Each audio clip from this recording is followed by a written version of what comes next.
Negative thinking. ఇది మీ మైండ్‌కి నిజంగా సిట్యుయేషన్ వచ్చింది కాబట్టి వచ్చిందా? లేదా ఏ సిట్యుయేషన్ వచ్చినా నెగెటివ్‌గానే ఆలోచించే అలవాటు మీ మైండ్‌కి మీరే అలవాటు చేసేసారా? ప్రతి ఒక్కరు తప్పకుండా చెక్ చేసుకోవాల్సిన విషయం ఇది.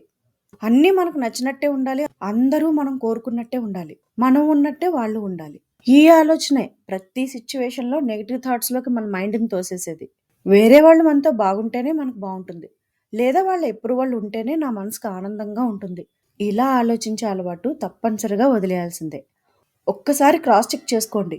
నిజంగా మీరు ఆ నిర్ణయం తీసుకోవడానికి వేరెవరిదో అప్రూవల్ అంత అవసరమా? ఈ క్వెషన్‌కి క్లారిటీ వస్తే మీ నెగెటివ్ థాట్స్ అన్నీ పటాపంచలైపోయినట్టే. అనవసరమైన ఎవరో అభిప్రాయాలు, ఎవరో ఉద్దేశాలు మీ మీద రుద్దుకుని బాధపడే కన్నా, అవసరమైనదేంటో గుర్తించి, మీ ఒపీనియన్, మీ డెసిషనే అల్టిమేట్ అని గుర్తిస్తే చాలు. No over expectations, no over thinking, obviously no negative thoughts. ఏమంటారు? Follow for more life అద్భుతః.